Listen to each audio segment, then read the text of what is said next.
Hello, everybody. Welcome to another episode of Exploring the Human Mind.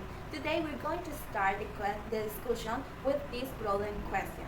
Have you ever been curious about how we learn to speak and communicate? But before we answer the question, we have to tell you all that we're going to review about the fascinating development of language. That's why we have here two very important guests. Jesús Pertuz, an expert psychologist, and Cristián Mercado, a neurolinguistic who works with children. They will help us understand this topic. So let's get started. Okay, thank you for the invitation, Yuris. You're welcome. You're It's such a welcome. nice podcast. Okay, to begin, I think it would be right back to refer to the question at the beginning, right? How do we learn to speak and communicate? That is a quite an interesting question, but first we should define what a language and communication are. And we can say that they are universal and natural developmental process which start from the time a baby is born, right? Okay, I got it, I think. Given the knowledge and experience you have in this field, can you help us to solve some questions that have been going around in our minds and those of the listeners? Okay, Sure, absolutely. We'll be more than happy to help you out, right? Okay, here we go. How do you explain the development of language in the child? Do we learn to speak or do we come with a certain predisposition? And does language of a general faculty derive from learning? Okay, too many questions, right? So, first of all, we should keep in mind that language is one of the closest and familiar function, right? We use it every day to communicate with others and with ourselves. And also, it helps us to reflect and solve problems in our lives, right? and that's correct. And I would like to add, also we use it in a very spontaneous way.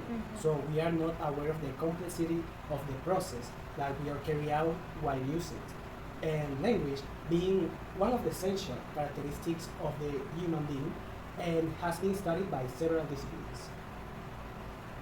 Okay. Okay. We would also like to know if do we learn to speak by imitating what we hear, and how is it possible that the child, ignorant of many issues of the world around him, can develop the function of language so early? Okay. These are very good questions, Luis. Let me tell you that. And taking into account the previous questions, such as whether we learn to speak or whether we have some innate predisposition for language, it must be said that for a long time there was a lot of discussion about the origin of the language, right? One of the theories that gained most strength in last century was the theory of behaviorism, right? Proposed by Skinner, one of these greatest exponents. Theory of behaviors? And Yes. oh, I think I saw a lecture on it in college. Yes, and I studied in college and as well. So this theory tried to make sense of language acquisition by imitating what you hear. Okay, and Skinner tried to explain this question, argued that all human and behaviors are governed by the general stimulus-response schedule, right? And this means that what we do has consequences. Okay, that and can be good or bad. Oh. Being able to anticipate them in order to behave in one of way or another.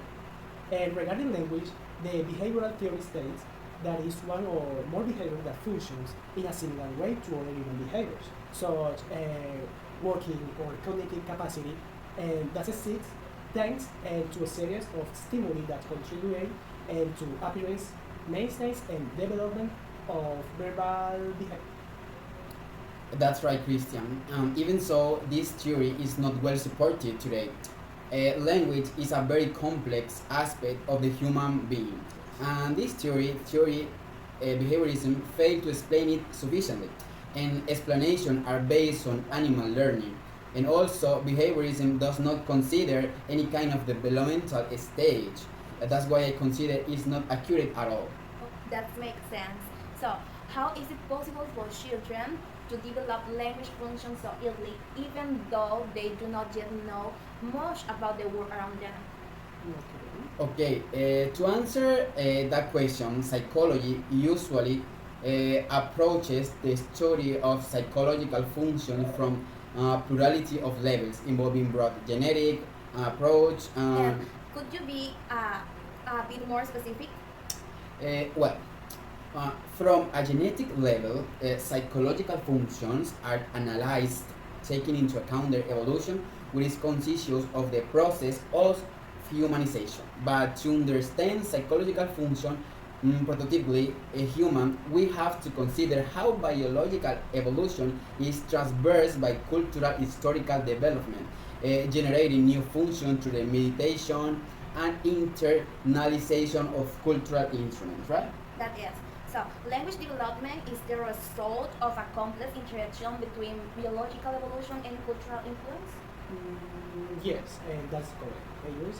So, following my polite explanations, and there are two genetic levels that explain this better.